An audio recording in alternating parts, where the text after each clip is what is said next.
Hello everyone, welcome to foundation classes. My name is Amit. चलिए आज के सेशन को स्टार्ट करते हैं। देखिए, हमारा जो हिंदी का पेडागोजी सेक्शन है वो कंप्लीट हो चुका है, यानी कि थ्योरी क्लासेस। आपकी हिंदी पेडागोजी से रिलेटेड जो थ्योरी क्लासेस हैं वो कंप्लीट हो चुकी हैं। आप प्लेलिस्ट में जाइए, वहाँ पर आपको 10 वीडियो मिलेंगी। आप उनको अच्छे से बार बार देखिए। मैं बोल रहा हूँ, उनसे बाहर आपको कुछ भी नहीं मिलेगा। और जैसा कि मैंने आपको बोला था, अगर जो सब्जेक्ट हमारा कंप्लीट हो जाएगा उसके बाद हम उस सब्जेक्ट के PYQ क्वेश्चंस को करेंगे, यानी कि प्रीवियस ईयर क्वेश्चंस को, जो आपके एग्जाम में आए हुए हैं। और अब तक आपके सीटेट में जितने भी एग्जाम हुए हैं, जितने भी क्वेश्चंस आए हैं, आपका जब 20 अगस्त को एग्जाम होगा ना, तब तक हम उन सभी को कंप्लीट कर लेंगे। ठीक है ना। और इनका फायदा क्या होगा, देखिए आप इस चीज को समझिए। अब जो प्रैक्टिस सेट होता है ना, वो मोस्ट इंपॉर्टेंट होता है। आपकी थ्योरी क्लासेस कंप्लीट हो गई, लेकिन जब आप प्रैक्टिस सेट करेंगे ना, तो आपको काफ़ी चीज़ों के बारे में पता चलेगा। आपकी चीज़ें बार बार रिवाइज होंगी।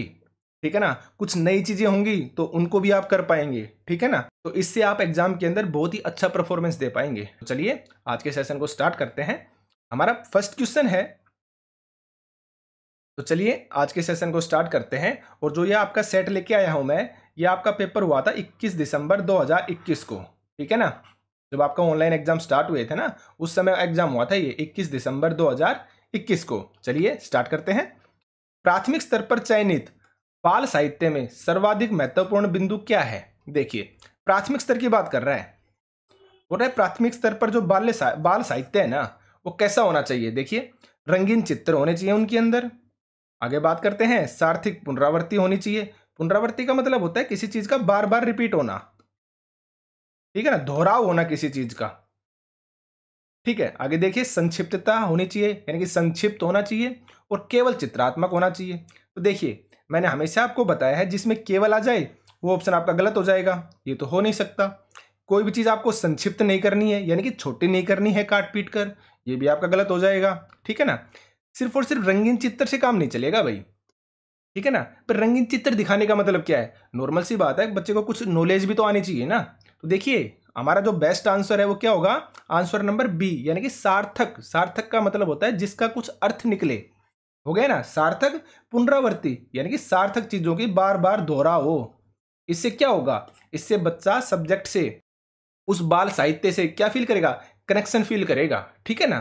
तो देखिए हमारा आंसर क्या हो जाएगा यहाँ पर, आंसर नंबर बी। आगे देखिए, देखिए यहां पर मैंने एक्सप्लेनेशन लिखी है। तो मैंने आपको बोला ना, जब आप प्रैक्टिस सेट करेंगे ना, तो जो जो क्वेश्चंस होंगे ना जरूरी, उनके आपको मैं एक्सप्लेनेशन भी दूंगा। ठीक है ना। तो इससे क्या होगा, इससे आपको काफी चीजें सीखने को मिलेंगी। आपके जो कंसेप्ट है ना, वो फिर से रिवाइज होंगे। ठीक है। देखिए, प्राथमिक स्तर पर ऐसे बाल साहित्य का चयन करना चाहिए जिसमें क्या हो, घटनाओं का दोहराव हो। मैंने बोला ना, घटनाओं का क्या होना चाहिए, दोहराव होना चाहिए। इससे क्या होगा, इससे बच्चे कहानी के घटनाक्रम से क्या महसूस करेंगे, जुड़ाव महसूस करेंगे। ठीक है। आगे देखिए, प्राथमिक स्तर पर बच्चों के लिए बाल साहित्य कैसा होना चाहिए, रोचक विषय वस्तु वाला होना चाहिए। ठीक है। रोचक बाल साहित्य बच्चों में पढ़ने की उत्सुकता पैदा करके उनमें पढ़ने की क्षमता का विकास करता है। भाषा शिक्षण के संदर्भ में बाल साहित्य बच्चों में पठन संस्कृति का विकास करता है। इन चीजों को आप याद रखना। ठीक है ना। ये एक तरह से आपका रिवीजन है। और कुछ एक्स्ट्रा फैक्ट है, जो नॉर्मल सी बात है, जब आगे आप क्वेश्चंस करोगे ना, तो नॉर्मल सी बात है, आपको चूज करने में आसानी करेंगे ये, आपको चूज करने में हेल्प करेंगे ये। ठीक है ना। आगे चलते हैं। नेक्स्ट है हमारा, भाषा एक डैश है। अब देखिए आप, एक जटिल प्रक्रिया है, नहीं भाई, भाषा जटिल प्रक्रिया तो नहीं हो सकती। समस्यात्मक वस्तु है, ये भी आपका गलत है। समस्या तो नहीं है, मैंने बताया ना, एक चुनौती जरूर है लेकिन समस्या नहीं है। आगे देखिए, तार्किक व्यवस्था है, कहीं ना कहीं ठीक लग रहा है। आगे देखिए, नियमबद्ध व्यवस्था है, ये भी सही है। अब आप खुद बताइए, आपको बेस्ट ऑप्शन चुनना है, नॉर्मल सी बात है। तो हमने हमेशा पढ़ा है, भाषा क्या है, एक नियमबद्ध व्यवस्था है। इसकी अपनी एक लिपि है, इसकी अपनी एक व्याकरण है, यानी कि इसके नियम और सिद्धांत हैं जिनके द्वारा क्या की जाती है, लिखी जाती है। ठीक है ना। तो हमारा आंसर क्या हो जाएगा, आंसर नंबर डी। आगे देखिए, अब देखिए आप, भाषा के बारे में किस किस वैज्ञानिक ने क्या क्या बोला है। मैंने बोला ना, आपको एक्स्ट्रा फैक्ट भी मिलेंगे साथ में। देखिए, चॉम्स्की के अनुसार, चॉम्स्की क्या है, एक भाषा वैज्ञानिक है। इनके अनुसार भाषा सीखने की क्या है, जन्मजात क्षमता होती है। इन्होंने बताया था कि बच्चे के दिमाग में एक यंत्र होता है जो क्या करता है, भाषा का अर्जन करता है। और बच्चे उस यंत्र के साथ ही पैदा होते हैं, इसलिए बोला गया है जन्मजात क्षमता होती है। आगे देखिए, वाइगोत्स्की के अनुसार बच्चे कैसे सीखते हैं? सामाजिक अंत्यक्रिया से सीखते हैं, इसकी भी बात हमने की थी। स्किनर के अनुसार अनुबंध द्वारा, याद रखना आप, स्किनर ने क्या बोला था? स्किनर के अनुसार अनुबंध द्वारा यानी कि कनेक्शन के द्वारा भाषा विकास की प्रक्रिया को क्या बनाया जाता है? सरल बनाया जा सकता है। ठीक है, आगे देखिए। अब भाषा के बारे में कुछ प्रॉपर्टी है। भाषा क्या है? एक अर्जित संपत्ति है। ठीक है, पैतृक नहीं है, ये अर्जित की जाती है, यानी कि बच्चा अपने जन्म के साथ लेकर पैदा नहीं होता है भाषा को, वो आपकी भाषा को ग्रहण करता है। ठीक है, भाषा क्या है? एक नियमबद्ध व्यवस्था होती है। आ गया ना हमारा आंसर? ऐसी व्यवस्था है, एक नियमबद्ध व्यवस्था है। भाषा अनुकरणीय होती है, यानी कि अनुकरण के द्वारा सीखी जाती है। सही बात है भाई। भाषा क्या है? सामाजिक वस्तु है। यस, सही बात है, हम पढ़ चुके हैं, यानी कि सोशल। भाई नॉर्मल सी बात है, आप समाज से ही सीखते हैं ना भाषा, लोगों से मिलते हैं, उनसे बातचीत करते हैं। ठीक है, आगे देखिए। भाषा परिवर्तनशील होती है। नॉर्मल सी बात है भाई, आप खुद बोलते हैं, जैसे ही जगह चेंज हुई लोगों की लैंग्वेज बदल जाती है। आप दूसरे देश में जाते हैं तो अलग लैंग्वेज है। दूसरे देश में क्यों? आप अपने एरिया में रहते हैं ना, आप किसी दूसरे एरिया में जाइए। ठीक है, आप हरियाणा से राजस्थान में जाइए, तब भी क्या मिलेगा आपको? लैंग्वेज में चेंज मिलेगा। तो भाषा क्या है? परिवर्तनशील होती है। आगे देखिए। एक समृद्ध भाषा कई भाषाओं के शब्दों को स्वयं में क्या रखती है? निहित रखती है। यानी कि जो एक भाषा होती है ना, एक समृद्ध भाषा होती है ना, ओवरऑल कंप्लीट जो भाषा होती है ना, वो काफी भाषाओं के शब्दों को क्या रखती है? अपने आप में समा के रखती है। ठीक है ना, आगे देखिए। भाषा का जितना अधिक प्रयोग किया जाता है उतना ही भाषा पर पकड़ मजबूत होती है। याद रखना आप। ठीक है, भाषा एक दूसरे के सानिध्य में फलती फूलती है। ये हो गई भाषा की विशेषताएं। ठीक है, आगे देखते हैं। कक्षा 3 की हिंदी पाठ्य पुस्तक में दिया गया अभ्यास औजारों का नाम खोजकर लिखना किसका उदाहरण है? यानी कि कक्षा 3 की पाठ्य पुस्तक है हिंदी की, हिंदी भाषा की। याद रखना आप, किसकी पाठ्य पुस्तक है? हिंदी भाषा की पाठ्य पुस्तक है। उसमें दिया गया है, अभ्यास दिया गया है, औजारों का नाम खोजकर लिखिए। तो यह उदाहरण किससे रिलेटेड है? देखिए, बच्चों को सर्वज्ञ बनाने का नहीं भाई, कोई मतलब नहीं निकल रहा। आगे देखिए। अन्य व्यवसायों से परिचित कराने का, ये भी गलत है। कक्षा 3 के बच्चे हैं तो ऐसा थोड़ी ना करोगे आप। आगे देखिए। संपूर्ण पाठ्यक्रम में भाषा का, हाँ कहीं ना कहीं ये हो सकता है। आगे देखिए। विषयों की शब्दावली में अनिवार्य परिचय का, कहीं ना कहीं ये भी सही हो सकता है, लेकिन हमें बेस्ट आंसर चुनना है। और हम किसके बारे में पढ़ रहे हैं? भाषा के बारे में पढ़ रहे हैं। भाई भाषा, हिंदी भाषा की पाठ्य पुस्तक है, तो सबसे इंपॉर्टेंट यहाँ पे क्या होगा? संपूर्ण पाठ्यचर्या में भाषा का। ठीक है ना, यानी कि करिकुलम में, संपूर्ण करिकुलम में हम किसका यूज कर रहे हैं? भाषा का यूज कर रहे हैं। ठीक है, आगे देखिए। मुझे बैंगनी रंग कतई अच्छा नहीं लगता। कतई, कतई अच्छा नहीं लगता है। तो वाक्य में जो रेखांकित शब्द है ना, उसका मतलब बताइए आप, यानी कि क्या कहना चाह रहा है यहाँ पे जो राइटर है वो। देखिए आप, बहुत कठिन है, नहीं पूछना चाहिए, गलत है भाई। ऐसा थोड़ी ना है। बहुत सरल है, पूछा जाना चाहिए, ये भी क्या है आपका? गलत है। आगे देखिए। संदर्भ में शब्दावली का उदाहरण है, भाई हो सकता है। बच्चों के भाषा ज्ञान को महत्व देता है, ये भी हो सकता है, लेकिन हमें चुनना है बेस्ट। नॉर्मल सी बात है। तो देखिए, मुझे बैंगनी रंग कतई पसंद नहीं है, कुछ ना कुछ अलग लिखा है ना, कतई कतई।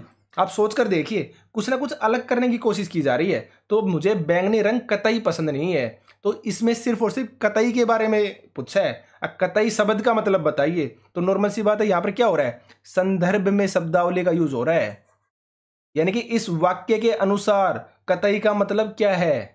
यहाँ पे कतई क्या हो जाएगा? मुझे बिल्कुल भी पसंद नहीं है। तो संदर्भ में हो गया ना, संदर्भ में मतलब साथ में, जब आप उस चीज को करवा रहे हो ना, किसी चैप्टर को करवा रहे हो ना, उसी समय, उसी at a time, at a situation आप क्या कर रहे हो? एग्जाम्पल दे रहे हो, तो इसे बोलते हैं संदर्भ में। तो यहां पर क्या किया जा रहा है? संदर्भ में शब्दावली का उदाहरण। आगे देखिए।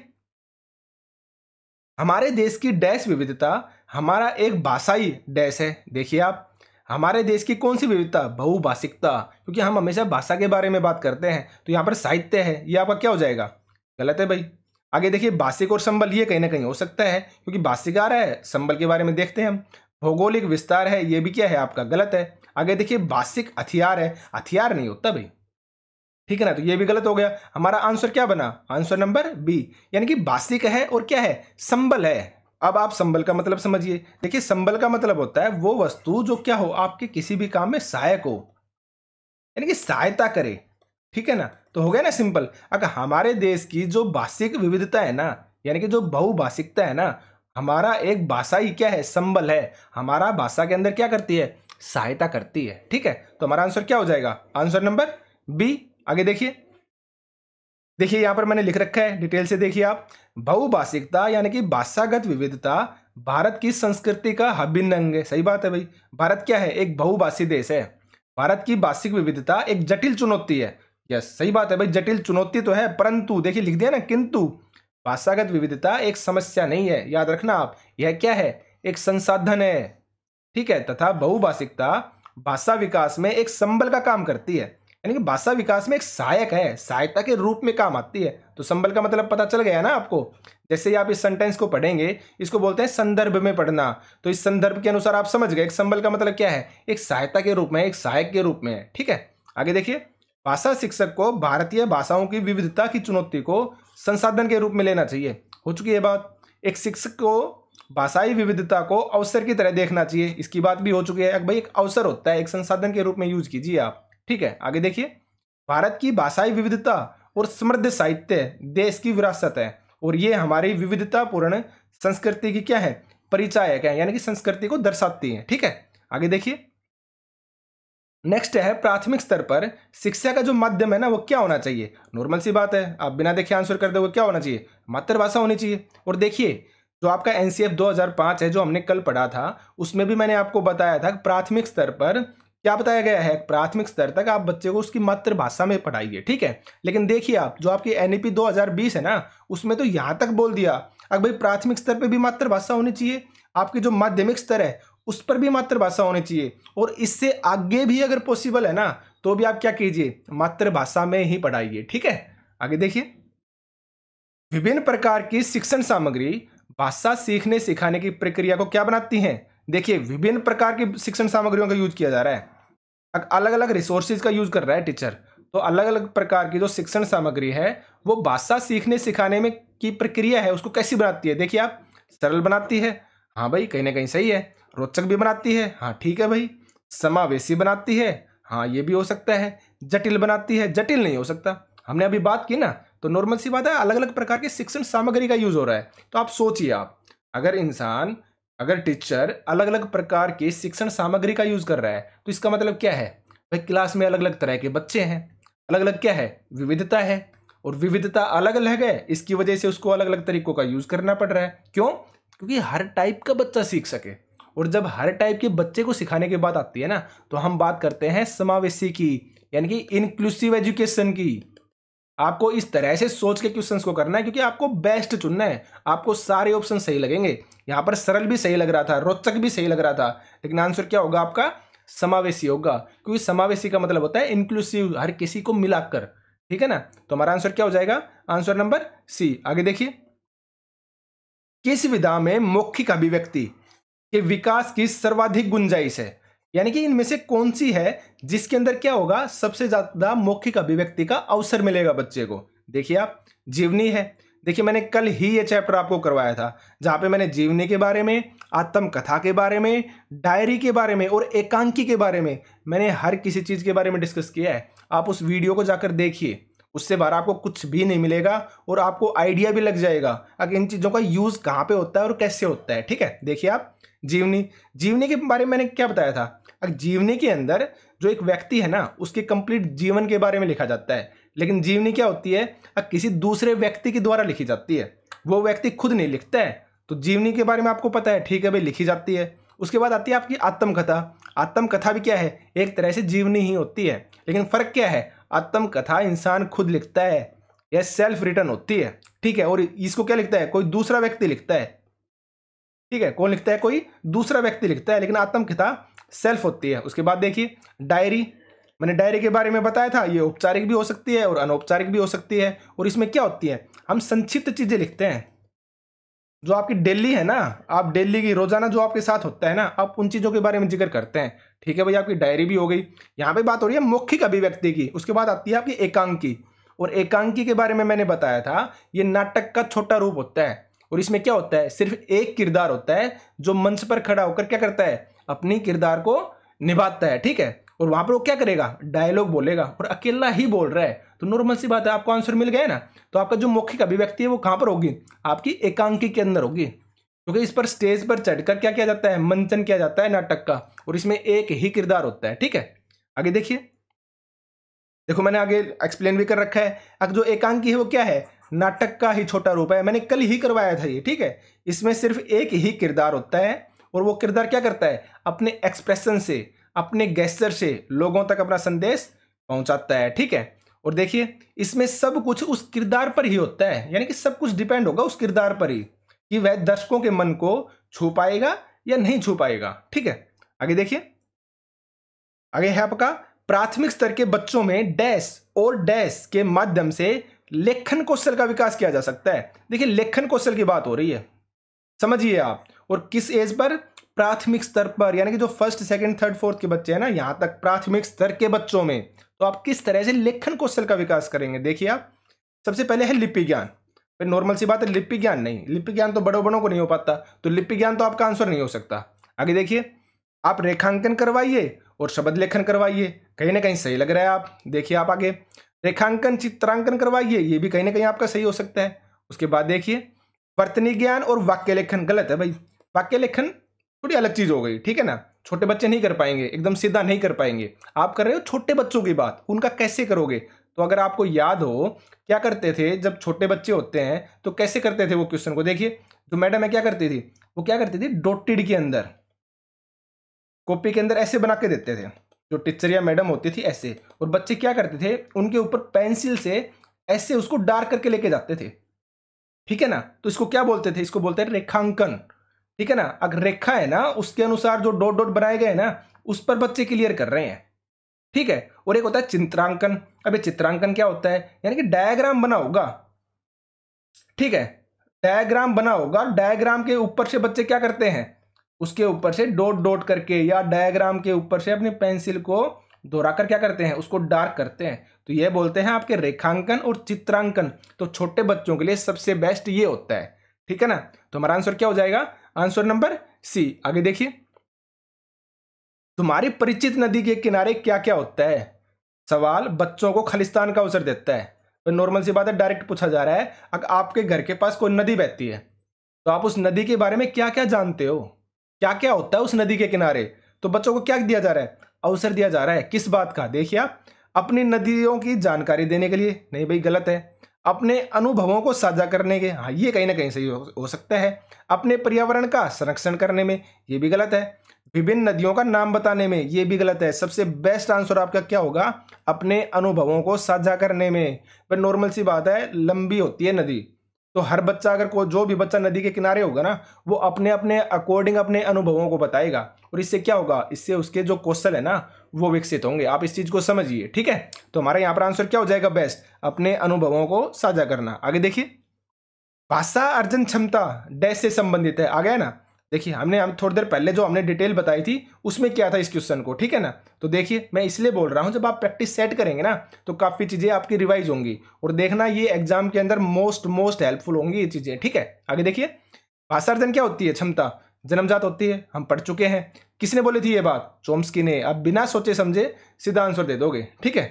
आगे देखिए, मोना दूसरी कक्षा में पढ़ती है, सेकंड क्लास में पढ़ रही है, और वह पढ़ते समय अटकती है। पढ़ते समय नॉर्मल सी बात है, मैं काफी बार आपको करवा चुका हूं, सब कुछ नोट्स के अंदर है, उन वीडियोस के अंदर है, आप बार बार उन वीडियो को देखिए, ठीक है। डिस्ग्राफिया मैंने बताया था किससे रिलेटेड है, रिटर्न से रिलेटेड है भैया, जब आपको लिखने में प्रॉब्लम हो। डिसलेक्सिया पढ़ने से रिलेटेड, यानी कि रीडिंग से रिलेटेड, काफी बार मैं आपको बता चुका हूं, ठीक है। तो आगे ना रीडिंग, तो हमारा आंसर क्या हो जाएगा, आंसर नंबर बी। फिर भी आप आगे देखिए, डिसकैलकुलिया आपके मैथ से रिलेटेड है भाई, यानी कि बच्चा जो बेसिक मैथ की कैलकुलेशन है ना उनको नहीं कर पा रहा, ठीक है।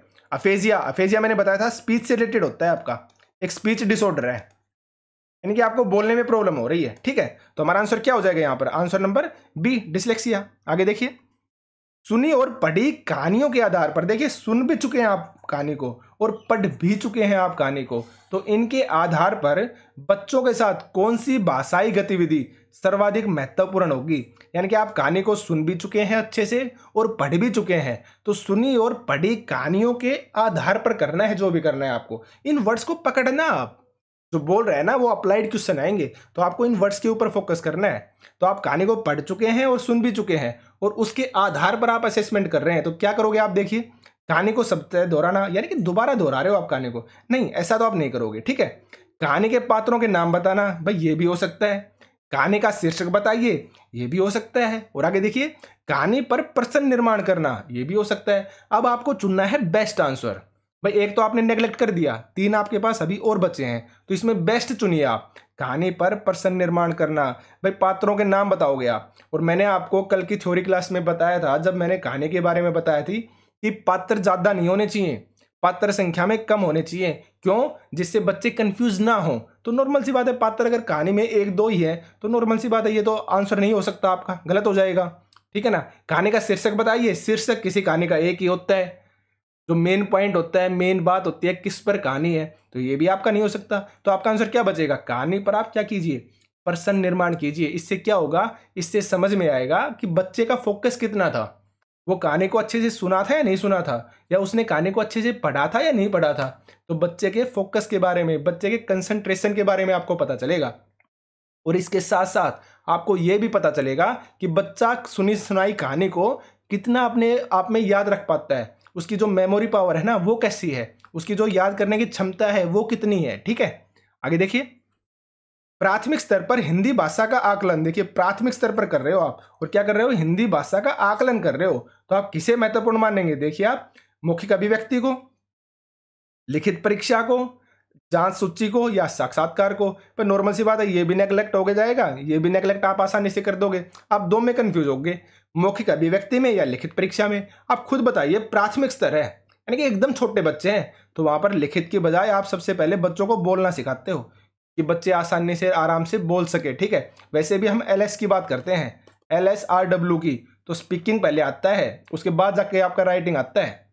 ठीक है ना। तो मौखिक अभिव्यक्ति होगा आपका आंसर। ठीक है, तो हमारे यहां पे आंसर क्या हो जाएगा? Answer number A. आगे देखिए, कविता के संदर्भ में सर्वाधिक महत्वपूर्ण क्या है? देखिए, भावपूर्ण पठन, आपकी व्याख्या, आपके अलंकार और आपके छंद। आप खुद देखिए, इस क्वेश्चन को मैंने कल ही करवाया था। जो कल मैंने कविता का जो चैप्टर करवाया था, जिसमें मैंने कविता के बारे में बताई थी, भाषा की विधाएं हमने जो पढ़ी थी, हमारी वीडियो नंबर 10 जो मैंने कल ही करवाई थी, आप जाकर उन वीडियो को देखिए, उससे बाद आपको कुछ भी नहीं मिलने वाला है। तो वहां पर मैंने एक लाइन लिखी थी लास्ट में, कविता जो गाने वाला है ना, उसका उच्चारण कैसा होना चाहिए? शुद्ध व स्पष्ट होना चाहिए, उचित गति के साथ होना चाहिए, उसकी जो लय है ना वो भी सही होनी चाहिए, और भाव के साथ। ठीक है, भाव के साथ कविता का सस्वर वाचन करना चाहिए। देखिए मैंने वहां पर ये चीज लिखी है अलग से, तो यहां पर क्या हो जाएगा आपका आंसर? भावपूर्ण पठन होगा। यानी कि जो चीज आप पढ़ रहे हैं ना, उसका क्या अर्थ निकल रहा है, उसमें क्या भाव है, कवि क्या कहना चाह रहा है कविता के बारे में, इसको बोलते हैं भावपूर्ण पठन। यानी कि भाव अर्थ को समझते हुए पढ़ना। ठीक है, तो आपका आंसर क्या हो जाएगा? Answer number A. तो देखिए, ये हमारे 15 क्वेश्चन थे जो आपके पेडागोजी से रिलेटेड थे, और ऐसे ही मैं जितने भी क्वेश्चन पेपर अब तक हुए हैं ना, हम सभी को कंप्लीट करेंगे। आपका कोई क्वेश्चन नहीं बचेगा। जब आप एग्जाम देंगे ना, तो आप अलग ही कॉन्फिडेंस में होंगे। एग्जाम आराम से क्रैक होगा, आराम से क्रैक होगा, देखना आप। ठीक है, तो चलिए आज के सेशन को यहीं पे समाप्त करते हैं। अगर आप चाहते हैं कि आपको वीडियोस टाइम पर मिले, तो चैनल को सब्सक्राइब कीजिए, क्योंकि अभी स्पीड इंक्रीज करेंगे हम, क्वेश्चन पेपर भी लगातार आते रहेंगे, और जो थ्योरी मटेरियल है वो भी आता रहेगा। ठीक है ना। तो आज के सेशन को यहीं पे समाप्त करते हैं। Thank you.